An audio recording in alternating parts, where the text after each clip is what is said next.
Di sini kita akan lebih detail lagi ya. Kenapa negara kita selalu dibuat gaduh part kedua oleh Vera Aoki. Disimak ya. Kalau kita lihat keberanian Presiden Republik Indonesia, Bapak Insinyur Haji Joko Widodo, di mana beliau sudah berhasil setelah merebut Freeport 51% lebih, kemudian beberapa kilang minyak yang tadinya dipegang oleh asing, dan sekarang menolak keinginan negara-negara Eropa yang memaksakan agar nikel yang kita punya dijual secara mentah kepada mereka. Makanya negara kita nggak ada habisnya dibikin ribut. Masyarakat yang nggak paham, masyarakat yang awam terhadap hal seperti ini diprovokasi oleh mereka yang sedihnya adalah orang sebangsa dan setanah air kita sendiri. Mereka yang terbiasa mendapatkan saku dari asing dan asing, kemudian memprovokasi kepada masyarakat untuk berteriak kalau pemerintah menjual Indonesia kepada asing dan asing. Hei para perampok! Punya malu nggak kalian? Itu tanah air kalian sendiri loh. Kalian pasang topeng seolah-olah kalian paling peduli kepada masyarakat Indonesia.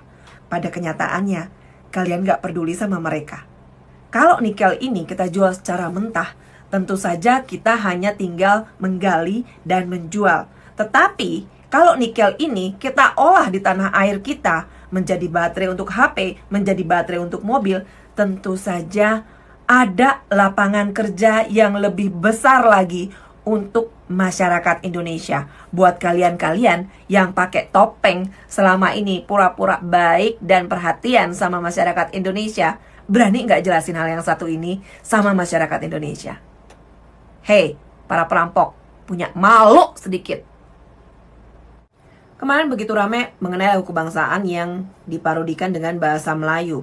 Ada yang perlu kalian garis bawahi, di sini bukannya saya meremehkan masalah yang satu ini. Tapi jujur saja saya melihat masalah yang satu ini adalah sebuah pengalihan isu di mana Sang Bohir sudah kelimpungan, kewalahan untuk melindungi orang yang sudah mahal-mahal dia keluari biaya untuk dipulangkan ke Indonesia. Rizik Syihab juga lulusan Malaysia. Bisa jadi yang bikin adik kelasnya yang kuliah di sana, yang sama-sama di satu kampus di sana. Tesis dari Rizik saat masih kuliah di sana sebelum dia selesai kuliah, ada di situ tertulis Indonesia tidak akan bisa dirubah menjadi negara syariat Islam selama Pancasila dan Undang-Undang 45 masih tegak didirikan di Indonesia. Nah, yang kayak begini-begini yang bikin orang Indonesia atau orang Malaynya itu tugas polisi dan kepolisian Malaysia yang memeriksa keadaan ini. Dan kalau sampai yang bikin itu ternyata orang sana, ya bisa jadi juga karena kan investor sekarang lebih banyak masuk ke Indonesia ketimbang Malaysia. Perekonomian Indonesia menjadi perekonomian nomor 1 di Asia Tenggara.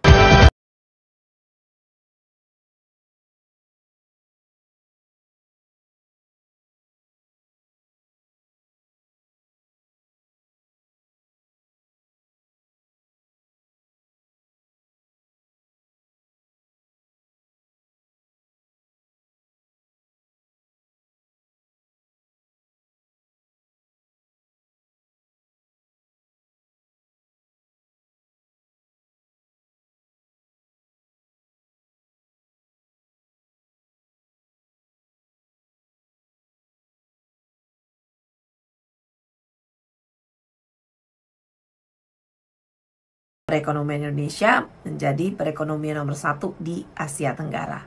Yang kayak begini, masih lo mau ragukan lagi?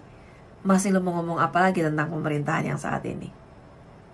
Ini dipakai sedikit. Bohir juga udah bingung, udah ngeluarin duit banyak untuk mulangin si lonte politik bersama keluarga, tapi ternyata nggak bisa kerja apa-apa dari kasusnya yang sekarang yang bikin dia sampai ditahan. Belum lagi ngumpul-ngumpul di Tebet, ngumpul-ngumpul di Megamendung, urusan tanah di Megamendung, dan beberapa kasus yang lainnya udah banyak nungguin Doski. Ya mau bilang gimana lagi, Bohir pusing coy. Begitu juga dengan penemuan tempat pelatihan teroris di Jawa Tengah. 12 lokasi yang tersebar di Jawa Tengah. Dan yang ada di gambar tersebut, ada video tersebut, merupakan lokasi yang dibuat, pembuatan video merupakan pelajaran awal atau tutorial awal sebelum praktek kepada para murid-murid dari organisasi Jemaah Islamiyah tersebut. Baik. 12. Jaringan teroris JI melatih generasi muda berbagai teknik bela diri, termasuk keterampilan penggunaan pedang serta samurai. Selain itu, juga ada latihan penyergapan serta latihan merakit bom. Lokasi ini merupakan komplek villa yang disewa oleh jaringan teroris JI sebagai tempat pelatihan. Selain di lokasi ini, tim Densus 88 Mabes Polri juga berhasil menemukan beberapa tempat latihan lain di Jawa Tengah. Jadi apa yang baik dari ISIS kita akui baik. Cita-cita mulianya menerapkan syariat Islam hal yang baik. Cita-cita mulianya untuk menegakkan khilafah Islamnya hal yang baik. Cita-cita mulianya untuk melawan kezaliman Amerika Serikat dan sekutunya cita-cita yang baik. Saya tanya, hal-hal yang baik dukung tidak? Dukung tidak? Takbir! Jangan mau kita diadu domba dengan ISIS, saudara. Sekarang ini banyak pihak-pihak menginginkan supaya kita bermusuhan dengan ISIS, betul? Supaya kita menggebuki ISIS, betul? Itu tidak akan dilakukan oleh FPI, saudara. Kalau pemerintah zalim, tentara jahat, polisi jahat, main tangkap, main tembak, rakyat hartanya dijarah, tanahnya dirampas, syariat Islam disingkirkan, saudara. Saya mau tanya, kira-kira besok perlu ada ISIS tidak? Perlu ada ISIS tidak? Takbir! Makanya Densus 88 yang menjadi koboi yang ini. Begitu juga kalau tangkap tembak pala lu pemenang. Tahu Densus 88? Salep 88 obat murah. Kalau Densus 88 terus melakukan kezaliman, siap lawan. Siap lawan. Makanya saya kasih tahu, hati-hati Pak. Pemerintah, tentara, polisi, hati-hati. Di Irak, karena banyak oknum tentara dan polisi yang melakukan kezaliman kepada rakyat. Begitu rakyat melakukan pembalasan, tentara dan polisi mereka sembelih di tengah jalan, saudara. Mereka sembelih saat ini di tengah jalan, saudara. Tidak main-main, saudara. Maka itu saya ingatkan, kalau pemerintah di Indonesia coba-coba zalim, tentara dan polisi coba-coba jahat kepada umat Islam, bisa jadi besok tentara dan polisi yang disembelih di tengah jalan. Nah, ini juga tentu saja ada kaitannya karena memang sebelum Silonte Politik pulang ke Indonesia, dia bahkan pernah memberikan persyaratan di saat Bapak Mahfud MD menghubungi apa yang bisa dibantu, tetapi pada kenyataannya orang yang ditawarin dengan baik-baik, istilah kasarnya dikasih hati, minta jantung. Silonte Politik minta pemimpin teroris untuk dibebaskan. Tentu saja nggak bisa. Nah, makanya keluarlah teroris-teroris yang sudah pernah beberapa kali ditangkap di sekitaran Jawa Tengah. Di sini mungkin kalian akan aku perlihatkan lagi sebuah video. Ini video lama yang menurut pengamatan beberapa pengamat di televisi Jepang menceritakan, mengkhawatirkan, dan mengecap kalau Indonesia itu sudah merupakan red zone-nya teroris, terutama di sekitaran Pulau Jawa dan Sumatera. Karena apa? Karena dari kejadian di Filipina, ISIS bergerak di sana, di Mindanao, kemudian selesai, maka diperkirakan oleh pengamat Jepang, para teroris itu akan turun ke Indonesia dan berkembang di Indonesia. Makanya Indonesia dianggap red zone. Itu akan saya up juga videonya nanti setelah ini, biar kalian tahu apa pendapat dari luar mengenai negara kita. Masuk TV Jepang. Ini Mindanao, Filipina. Indonesia paling merah, gila. Lihat tuh, disorot sama TV luar. Indonesia paling merah, teroris katanya. Mampus deh loh. Kampret, tempat disialan emang.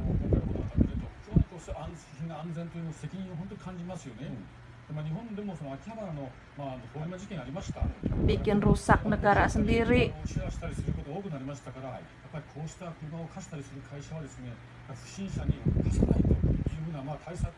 Sialan nih orang.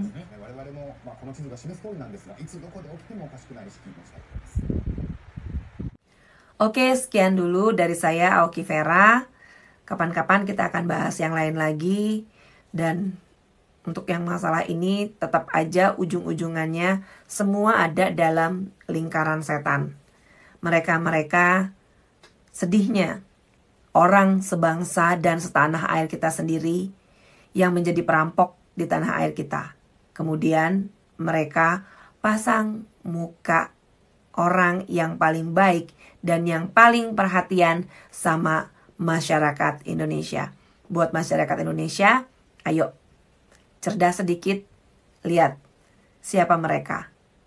Kalau mereka memang orang-orang yang benar-benar memperhatikan rakyat Indonesia, dia tidak akan bolak-balik membuat rusuh di tanah air. Sementara dia punya tanggungan hutang sama negara. Bayar hutang lo. Gak usah itu duit dipakai buat bikin rusuh di tanah air. Bayar hutang, Cong. Bayar hutang. Bayar hutang.